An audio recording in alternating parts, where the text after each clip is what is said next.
Pani Radičová, ja by som sa vrátil k tej otázke, ktorá ma najviac teraz ťaží, a to je vplyv oligarchov od roku 2012 do roku 2014 zjavne posilnený.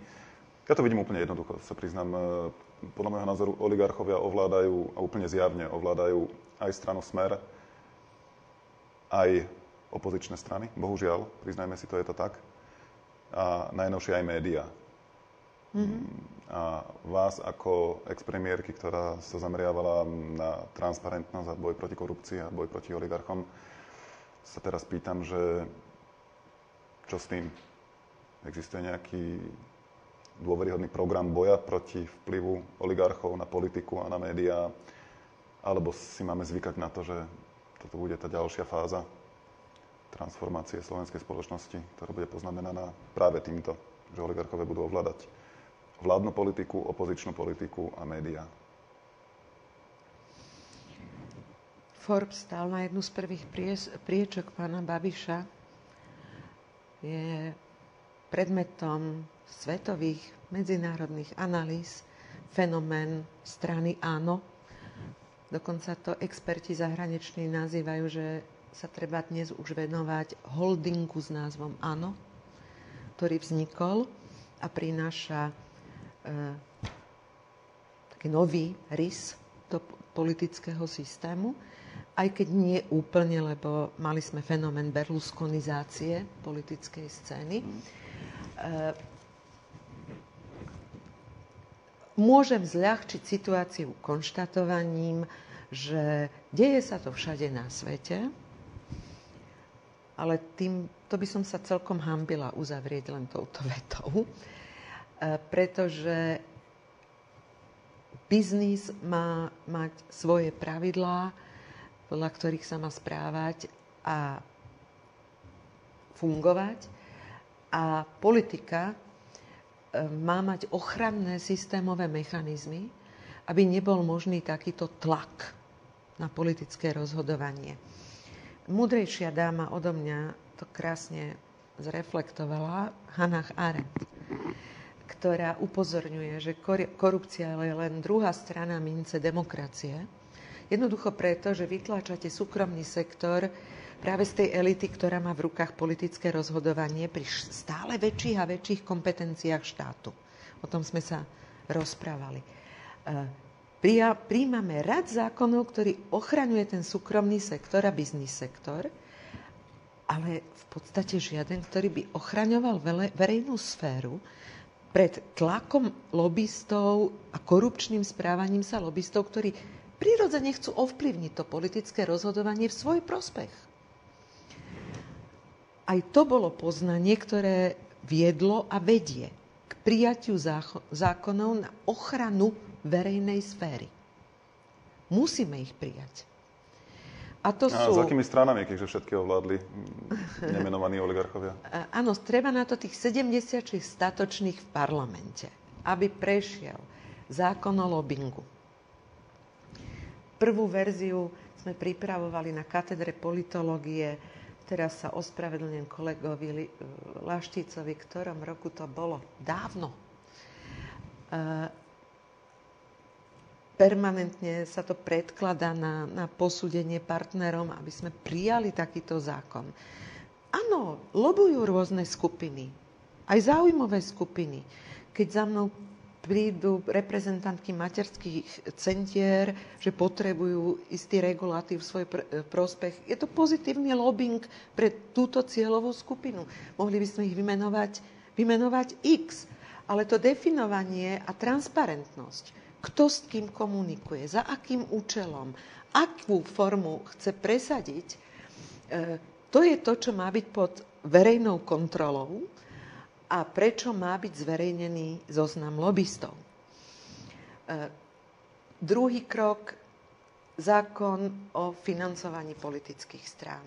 To bez toho nepôjde. Naozaj máme problém s financovaním politických strán. Nebudú to radi občania počuť, čo teraz sformulujem. Napriek tomu to poviem. Politické strany v parlamentnej demokracii sú v podstate najdôležitejšou verejnou inštitúciou. veď nám skladajú výkonnú moc a zákonodárnu moc. Áno. To najdôležitejšie. Preto je našim spoločným a verejným záujmom, aby mali transparentné, jasné financovanie na svoje fungovanie a aby normálne fungovali. Veď je to súčasť verejnej správy. Znamená to, že chcete, aby išlo zo štátneho rozpočtu viac peňazí na financovanie strán, ak tomu dobre rozumiem? Nehovorím, že musí ísť zo štátneho rozpočtu a z daní občanov, keď máme napätý štátny rozpočet.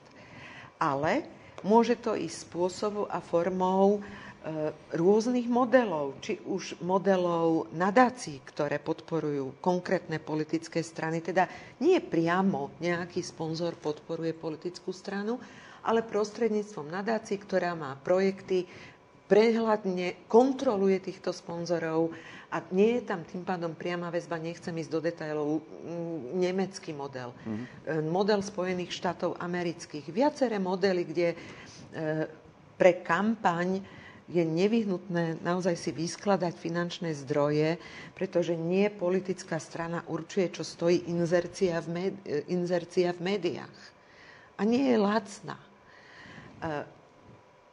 Preto zákon o financovaní politických strán, ale hlavne aj spôsob vyúčtovania, veď doteraz visí vo vzduchu vyúčtovanie prezidentskej kampane a mrákoty a čierne mraky, mám na mysli ostatné prezidentské voľby.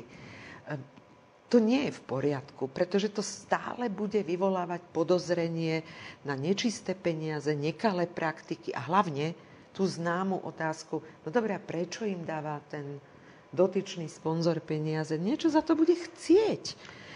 Ako náhle príde k zverejneniu, viete kontrolovať, či to naozaj bolo tak, alebo to tak nebolo. Pani Radičová, veríte tomu, že dnes existuje strana, ktorá by si vedela toto dať nielen do programu, ale vedela by to aj presadiť? Spomeniem, že sú to dva nové projekty od roku 2012, alebo dve nové strany. Jedna je Lipšicová Nová, druhá je Procházková sieť. Ktorej z týchto strán by ste vy viac vedeli dôverovať? Že vie niečo urobiť z očistého verejného života a s tou agendou, ktorú ste teraz vymenovali? Pred voľbou generálneho prokurátora v októbri 2010 a návrhom poslanca za SDK-UDS pána Trnku na tento post som bola presvedčená, že sme koalícia, ktorá to presadí. Mali sme to v programe a spomínali ste pána Lipšica, pán minister vnútra vtedy aj takýto zákon pripravoval na predloženie do parlamentu. Po spustení asi vážnych hodnotových rozporov sa stalo predloženie alebo nájdenie podpory na presadenie takéhoto zákona v tom krátkom čase skoro nemožné, ale verzia takéhoto zákonu je pripravená. Opäť 76 poslancov. Upresním ešte raz tú otázku. Ak by ste si mali vybrať z týchto dvoch strán, ktorá vám je bližšia, teraz myslím ako sociologička, alebo verejne aktívnej osobe. Procházková sieť a Lipšicová Nová. Pokúšam sa rozhodovať skôr na základe činov, než pripravovaných projektov a plánov a tej retoriky. Lebo rozpor medzi retorikou a činmi na Slovensku má svoje vážne tradície a je pomerne úspešný. Takže z môjho pohľadu je príliš predčasné hodnotiť stranu sieť, pretože okrem programu Alfa, ktorý bol ale skôr ešte programom pre občianske združenia, ak si dobre pamätám, tak sú pre mňa zatiaľ tie tézy programové príliš všeobecné a nie veľmi jasné pre všetky oblasti. Bolo by to príliš predčasné. Rozhodujem sa na základe riešení a programov, nie lídrovským spôsobom, teda na základe osobností. Poznám presnejšie program z dielne nový, čo sa týka ekonomického modelu na spôsob štandardov Spolkovej republiky Nemecko.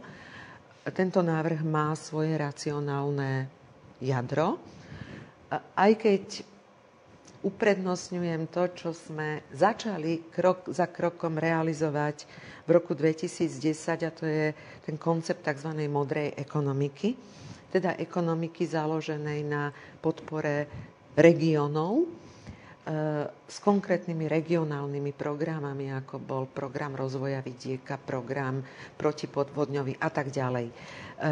Takže dávate mi zatiaľ na výber medzi nereálnymi výbermi, lebo ani strana Nová, ani strana Sieť zatiaľ nemajú za sebou aktívnu politiku. Viem hodnotiť samozrejme politikov ako osoby, ktoré za sebou aktívnu politiku majú, a považujem oboch za odborníkov v svojej oblasti. Pani Radičová, predposledná otázka. Máme informácie o prieskume dôveryhodnosti politikov, ktorý dopadol tak, je to jeden z nezverejnených prieskumov, ktorý dopadol tak, že prvý je Kiska, druhá je Iveta Radičová a až tretí je Robert Fico. A otázka znie, uvažujete aj pod tlakom toho verejného dopytu, ktorý tu zjavne je, o tom, že by ste sa ešte do politiky vrátili? U vás je to taká sinusoida, že niekedy je tá vaša nálada vyslovene protipolitická a oprávnene, pretože ste mali zlé skúsenosti, potom vám to zase chýba a uvažujete, že by ste možno niečo podnikli. Teraz sa kde nachádzate na tej sinusoide a na tej vlne? Takýto stereotyp som od vás nečakala, pán Daniš. Viete, keď muž zvýši hlas, tak je oprávnene rozčúlený. Keď žena zvýši hlas, tak je hysterická. Keď muž mení rozhodnutie a názor, tak je dynamický a prispôsobuje sa vzniknutej situácii a je schopný nových riešení. Keď to robí žena, tak mení náladu. Nemením náladu. Ja som vás vôbec neupodozrieval, že meníte nálady alebo názory. Tak ste to nazvali, že v akej som teraz sinusoide nálady. Zneužila som trošku to vaše slovo. Dobre, berem späť. Naražam na to, že tá odpoveď vaša nie je až taká jednoznačná a definitívna a stále visí vo vzduchu. Asi tak.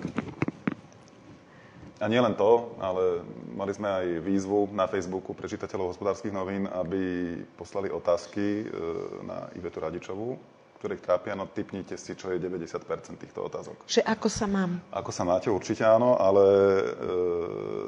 ďalších 90% je o tom, že kedy sa vrátite do politiky. Alebo či o tom uvažujete a či si to viete vôbec predstaviť ešte. Zhruba štvrtina občanov pri vašej otázke teraz skrikla: no neopováž sa tam vrátiť, už ťa tam stačilo. To sú tí moji odporcovia. Zhruba. Je normálne, že politik rozdeľuje, a za túto odpoveď v tomto okamihu by som schytala doma nesmiernu kritiku, že prečo začínam odporcami a tým negatívnym, že veď je prirodzené, že človek, ktorý presadzuje, má nejaký názor a dokonca sa snažil vniesť ale naozaj iný štýl politiky na slovenskú scénu, tak nemá sám sebe sypať ten popol na hlavu a hovoriť negatíva, to za ňoho radi robia iní. Ale ja počujem aj tieto hlasy a plne si ich uvedomujem. Neznamená to, že ovplyvňujú moje rozhodnutie. To, čo ovplyvňuje moje rozhodnutie, je... Nemám odpoveď na jednu otázku. Stále ju nemám. Viem si predstaviť krok A. Urobím rozhodnutie, nájdem priateľov, spriaznené duše a ideme do toho a dokončíme, čo sme zadali, a bude ten zákon o financovaní strán a bude ten zákon o lobbingu a dokončíme transformáciu súdnictva a spustíme konečne reformu školstva, pretože my musíme mať vedu ako ekonomické odvetvie. To je základ informačnej spoločnosti. Takže tá predstava je pomerne jasná. A tento krok si viem predstaviť aj s takouto ponukou pre tých občanov, u ktorých tú dôveru stále mám a za ktorú som nesmierne povďačná. A potom si kladiem tú otázku B. No a potom príde nejaká principiálna téma európska. Objaví sa, nedaj Bože, nejaký dočasný euroval, ktorý o 2 týždne prestane fungovať. To sa objaví. A zrazu sa rozídeme a rozpadne sa to pod rukami, lebo kladiem si otázku, s kým? A tá situácia, tým sme začali na úvod. Čo to máme na tej stredopravicovej scéne za situáciu? A stále sa nám to štiepi a rozpadáva a to, čo ma trápi oveľa viac, je, že nemáme razantnú, jednoznačnú opozičnú politiku, pretože spätná väzba je to, čo každý z nás potrebuje, či sa nám to páči alebo nie. A spätná väzba a kritický hlas je to, čo v spoločnosti na Slovensku momentálne nesmierne chýba. Napríklad hlas, ktorý by povedal, nepomôže nám, keď budeme kamuflovať štatistiky o nezamestnanosti. Nepomôže nám, keď vydávame za riešenie zmenu metodiky merania nezamestnanosti.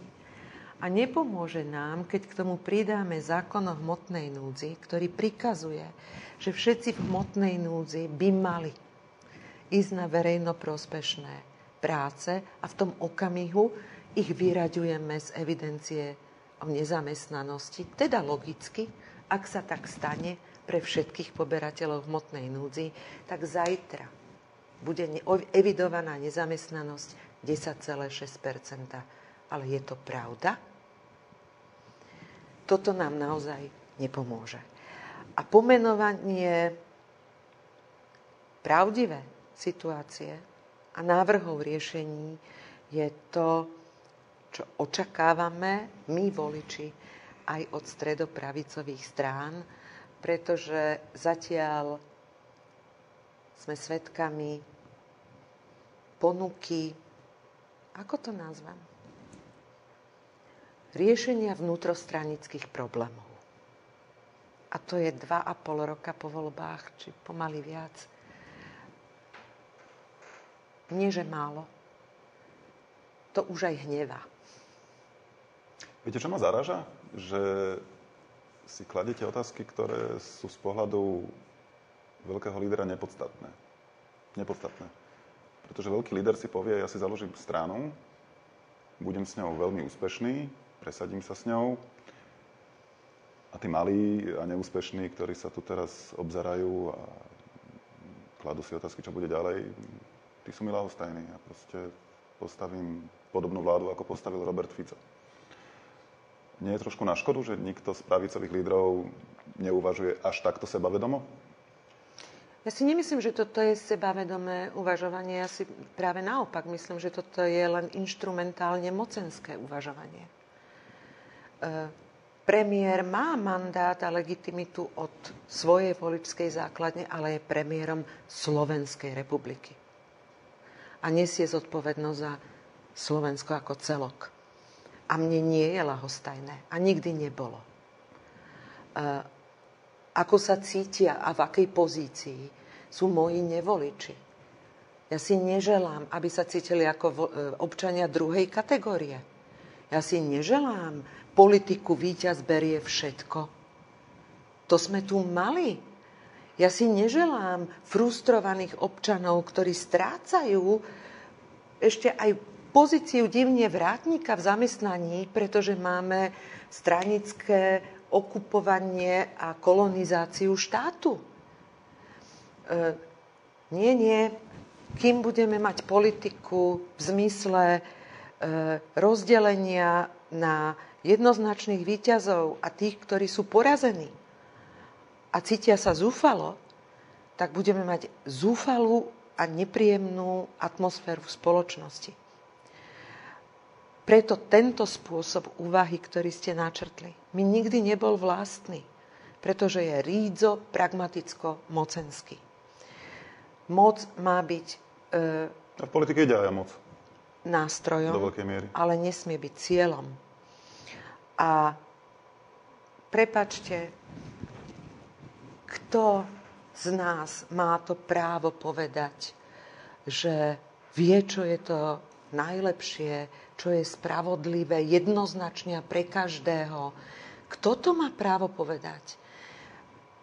Ja sa obávam, že nie je iného spôsobu, ako keď sa budeme rozprávať a keď vás budem počúvať a keď budem korigovať aj svoje v istom momente jednoznačné pravdy. Bojím sa absolútnych pravd okrem jednej jedinej. A tu mal Boh. Tie ostatné nie sú absolútne. Sú človečie. So všetkými chybami, so všetkými úskaliami, ale hlavne, veď sa vyvíjame, veď sa meníme. A hlavne sme naozaj rôzni. To, čo robí šťastnou mňa, nerobí šťastným v mnohých momentoch vás.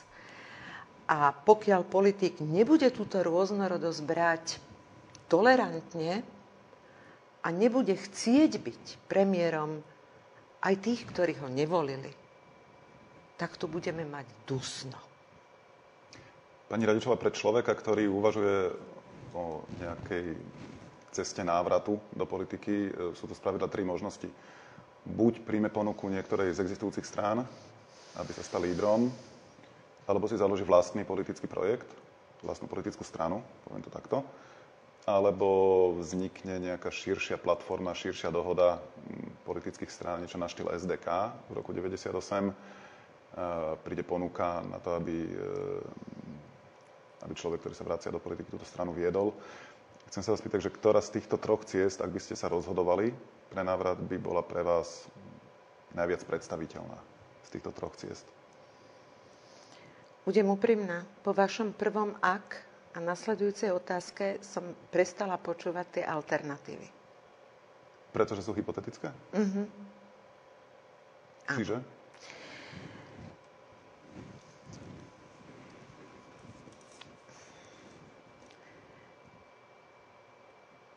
Necítim sa konformne v situácii, ktorá vznikla. Rozčuľujem sa, hnevám sa, vediem dialog s tou obrazovkou televíznou. Potom si uvedomím, aká som smiešna, sa vadím s tým monológom z obrazovky. Namietam na tie nepravdy, ktoré odznievajú.